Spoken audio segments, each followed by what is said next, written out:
Daughters, Megan and Katie, his mom, Barbara, dad, Colonel Gerard Keefe. And as previously mentioned, the rest of this distinguished family, many of which have served honorably in our country, welcome to this very bittersweet day. You know, if I'd known half the people in this room were going to be here, I would have been a lot more intimidated writing this speech. I was a little punk picking my nose when half you guys were out doing SAR cases. I mean, I was like 15 or 16 when he got his wings.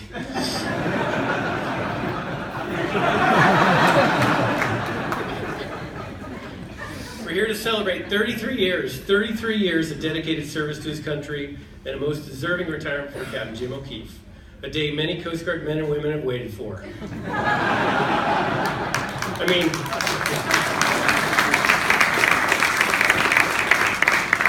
I mean, waited to celebrate with him, not actually wait for him to get out. Pause to see if the crowd buys it. If not, sniff. Act like there's a tear in your eye and don't say the words out loud in parentheses.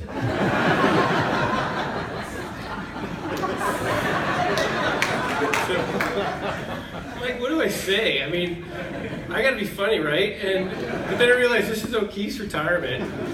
I'm just like the entry line comedian guy that they pay $50 for when everyone gets their drinks. He's the headliner. So I'll do my best not to take up your time and let you get to the main attraction, but I do need to bring out a few things that the most humble and self-deprecating Jim O'Keefe would never say to you. So I love looking through logbooks. I flip them open. I just look at people that he's flown with and missions he's done, and man, there's some legendary names in that logbook. Just if I start to list them, I would miss way too many, and so I'm not going to start. But that is it's a very long, distinguished list, and many of you are here today. I've never quite seen a logbook like his before, though. There's a couple things I came across.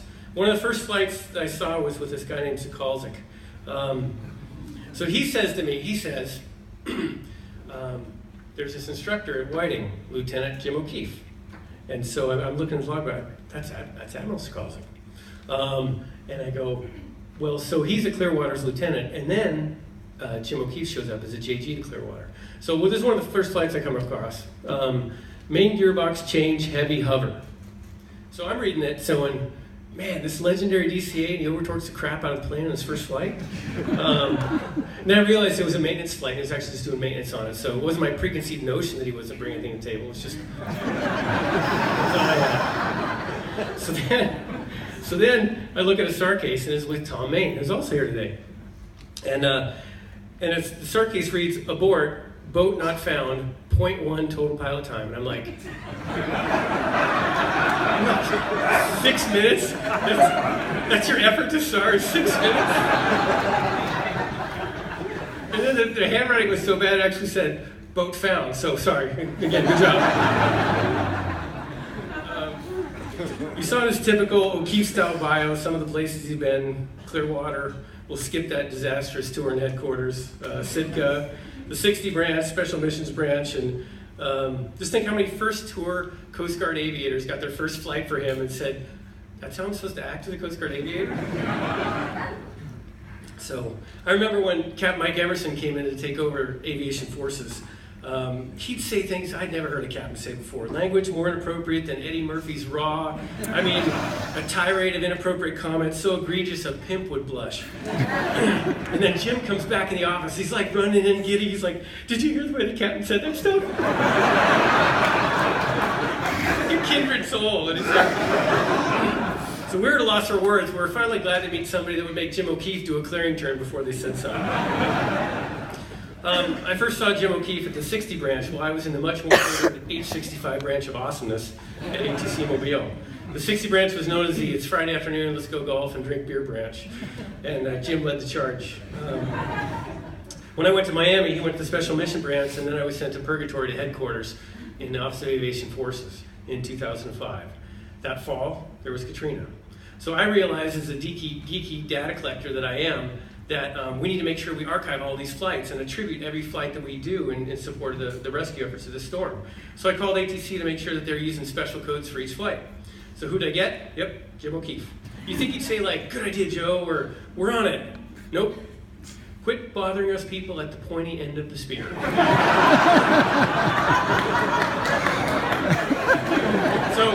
like, I needed neck surgery. I couldn't fly. I felt like an aviation failure. I'm up at headquarters, and he comes up with pointy end of the spear. So, thanks, man. Appreciate it. The next year was payback. So, into the headquarters office walks this guy from the Special Mission Branch to take over the rotor wing platform engineer. You know what we said? Welcome to the pointy end of the spear, man. But then I saw something I never expected. He was good. I mean, not just staff good, but like, holy crap, how'd you get that done so fast? I've been working on it for a year good. And it was all about relationships, and relationships were his specialty. It was like watching a puppet master. But he wasn't just good at relationships, he was good at flying. Just thank God he was in a dual-piloted aircraft at flight. So I'm going to switch gears and do something that Jim would never mention. As you read in his bio, he never got a team award. What you won't see in the bio is his 2 DFCs. I've never used the word earned in DFCs with Jim ever until today. I usually say stole, misrepresented, come on for the ride. And if you see his eyes rolling back in his head right now, he's thinking, oh God, please don't read those. Well, I'm going to point out a few highlights. For extraordinary achievement while participating in aerial flight on the night of 12 November 99 in the rescue of 3 survivors from the 52-foot fishing vessel Becca Dawn, which sank in a winter storm 160 miles northwest of Sitka, Alaska. 45-knot winds, 1/4 mile visibility, snow showers. Homing in on the vessel's emergency beacon, he located 3 survivors. Clinging together and struggling to remain afloat in the 35 to 45-foot seas, maintaining a stable hover was impossible. Keeping the helicopter clear of the waves and the survivors in sight was a physical struggle which fully taxed the entire crew. 65-knot winds and gusts buffeted the helicopter and filled the air with freezing spray. Severe turbulence flung the aircraft about a pitch-black sky, inducing dramatic uncommanded nose attitude changes, causing severe spatial disorientation for both pilots. His assistance kept the helicopter from striking the water on several occasions and was crucial during the heroic, exhausting 30-minute struggle. Lieutenant O'Keefe delivered the survivors to safety in Yakutat, Alaska. His actions, aeronautical skill, and valor were instrumental in the rescue of 3 lives. So if you know Jim right now, he's probably just kind of scrunching down in his seat, avoiding any accolades. Thinking, I was just a co-pilot. All I did was look at the fuel. Honestly, this man balances humility with self-deprecation better than anyone I've ever met. Here's a second DFC. His aircraft commander aboard Coast Guard H-60J helicopters from 31 August to 3 September 2005 during Hurricane Katrina. He flew over 29 day and night flight hours throughout flood-ravaged urban disaster area. At the Superdome, he chose the only available landing spot to land and assigned each crew member a specific obstacle to watch. He landed between 2 turning H-60 helicopters to evacuate 7 critical patients. Upon arrival at the hospital, he discovered the landing pad was not rated for an H-60 and landed light on the wheels to offload the survivors. Later, he deployed a rescue swimmer between 2 sets of power lines to assess the status of a hospital surrounded by floodwaters. He then inserted an 8-person SWAT team into the Superdome parking lot, bringing order to the volatile crowd. Commander O'Keefe then recovered survivors suffering kidney failure, landing between 2 buildings, clearing the structures by only feet. On 1 September, he accepted a mission to reconnoiter a hospital where shots had been fired. Discovering over 200 patients and staff requiring immediate evacuation, he took charge and rallied 2 more additional helicopters to assist. He not only acted as the on-scene commander for the operation, but completed 60 hoists on the night vision goggles while surrounded by multiple hazards and obstructions. On 3 September, he participated in a massive evacuation of the New Orleans Convention Center, transiting a flight corridor packed with dozens of rescue aircraft. Commander O'Keefe's actions, aeronautical skill, and valor were instrumental in the rescue of 214 storm victims.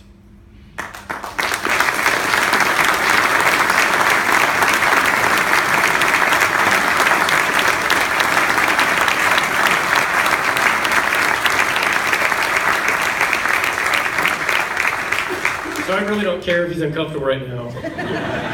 I know it's his day and everything, but you need to know what kind of pilot he is. More importantly, you need to know how he treats people. Megan and Katie, I suspect if you had a penny for every time your father said something that embarrassed you, you would be rich women. I suspect that you are rich women. Rich in the fact that he loves you, dotes on you, and he uses self-deprecation to make sure that nothing is taken away from you. But he also treats his Coast Guard people like that too. He would do absolutely anything for anyone that worked for him. I've never seen anyone so dedicated to the people that he serves. Treating you like crap.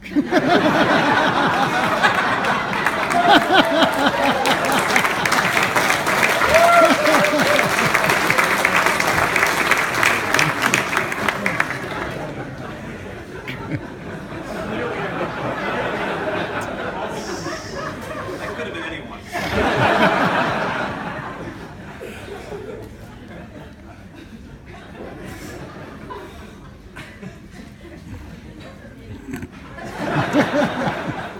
There were several others. I think they just kind of backed out. They're like, I'm not doing this.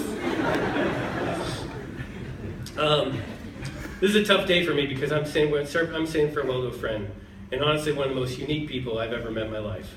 It's a privilege to speak at your retirement. Jeannie, Megan, Katie, God help you. Jim, my friend, congratulations on 33 years of service. The Coast Guard is a better place because of you.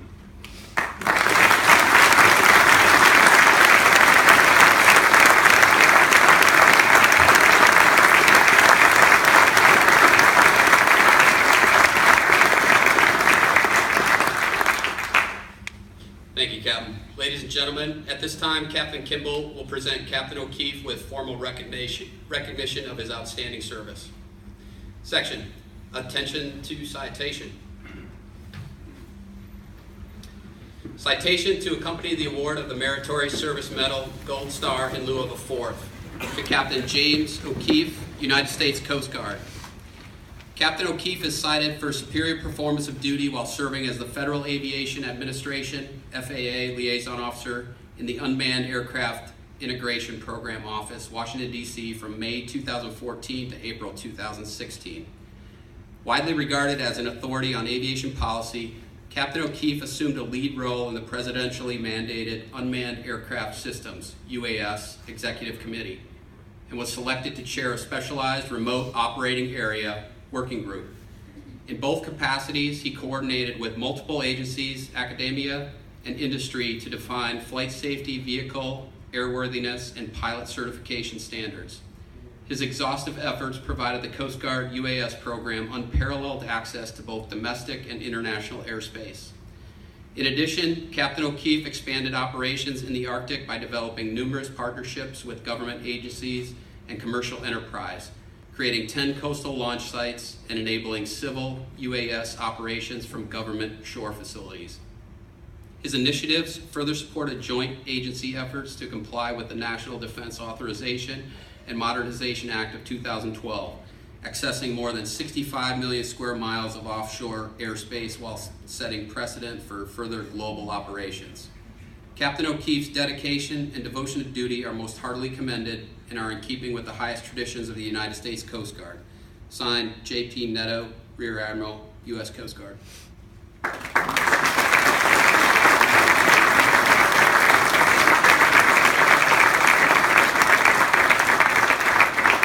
Section, at ease, please. Please be seated.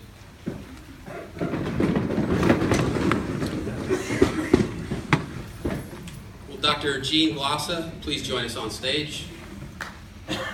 Captain Kimball will now present Captain O'Keefe's wife, Jean, with a certificate of appreciation.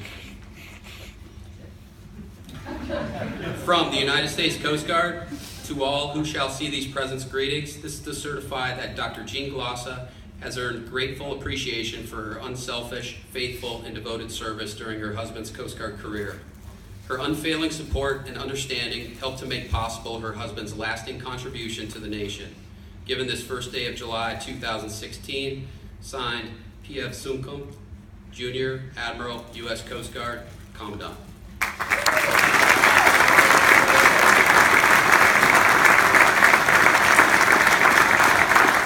Captain O'Keefe will now present Jean with flowers.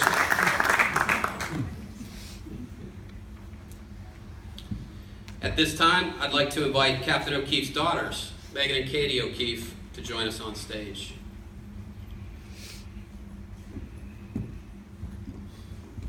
Captain Kimball will now present Captain O'Keefe's daughters with certificates of appreciation. United States Coast Guard Certificate of Appreciation awarded to Megan and Katie O'Keefe.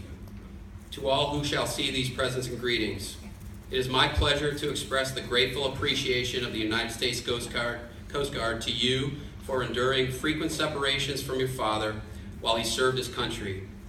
Your father often was required to do important Coast Guard work, which prevented him from spending more time with you. You should know that your father's successful career has been challenging and has required an unselfish devotion to service to others. He would have preferred to have been at home with you more often, but his outstanding work in support of our country was very important to your future, as well as to the future of our country. Your understanding has been essential to his success. The United States Coast Guard thanks you for your support. Given this first day of April 2016, signed Joe B. Kimball, Chief Aviation Forces.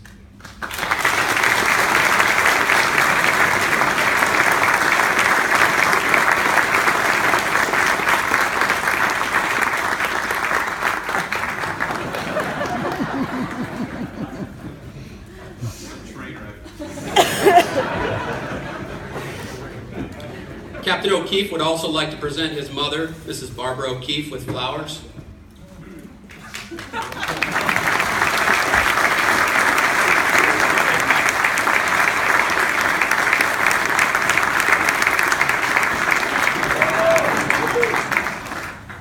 Not for the old man? Exactly.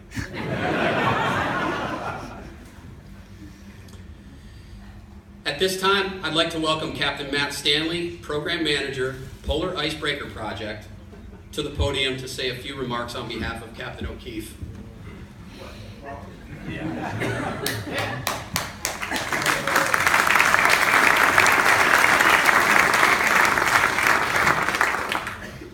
I really am a pilot. Just wanted you to know that. Sorry, gotta. It sucks when pilots get old, right, Gene?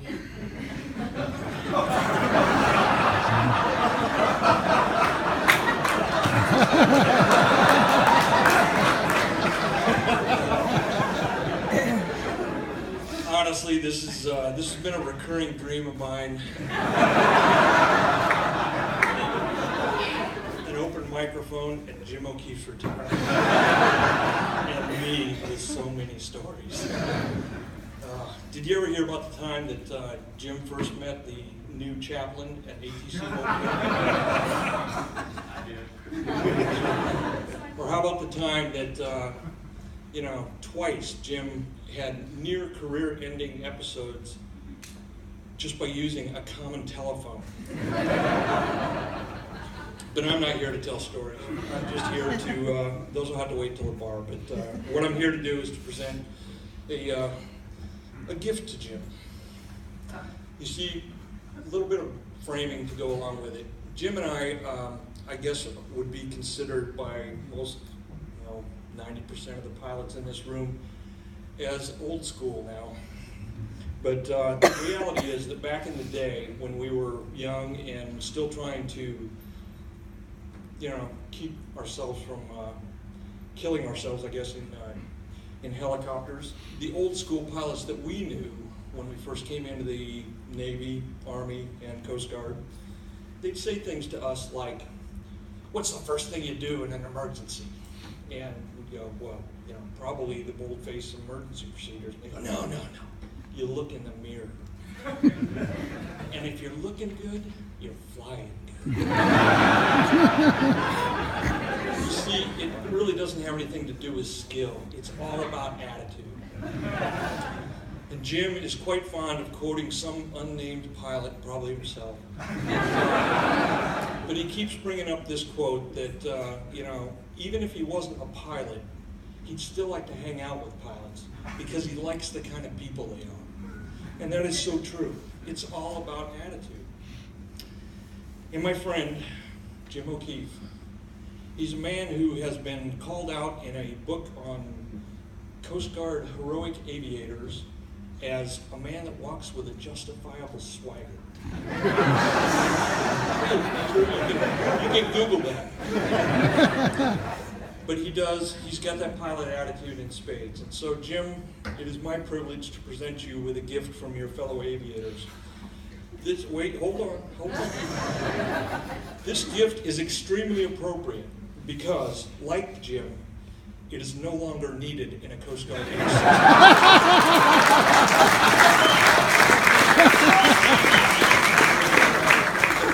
The plaque on this says, Captain Jim O'Keefe, flight hours 7,800. Not enough, loser. Missions flown, literally thousands.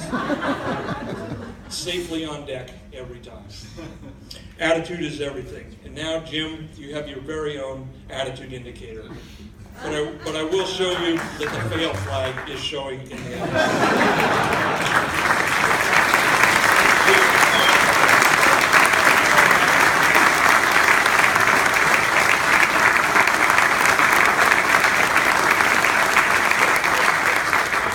Congratulations on an incredible career.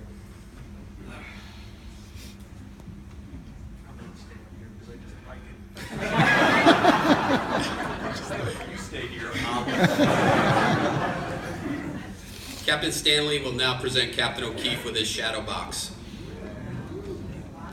They told me it wasn't heavy. The tradition of presenting a shadow box to a retiring sailor is born of early British custom. In the days of sail, when Britain ruled the seas, it was considered bad luck for a sailor upon final departure from a ship to allow his shadow to hit the pier before he himself departed the ship. In order to ensure no such misfortune would befall their shipmate, the crew would construct a box of the finest timber and place within it all things that reflected his accomplishments. Only then could the man, with the shadow of himself in hand, safely depart the ship and go ashore once and for all. Also traditionally placed within the shadow box is a folded national ensign. The flag, which we honor and serve under, is the true emblem of our unity, our thoughts, our power, and our purpose as a nation. The passing of the flag at the retirement of a service member is conducted to recognize their service and sacrifice for their nation. The flag will be passed to Captain O'Keefe through the hands of service members representing all the ranks he attained over his distinguished career. Flag detail: boast,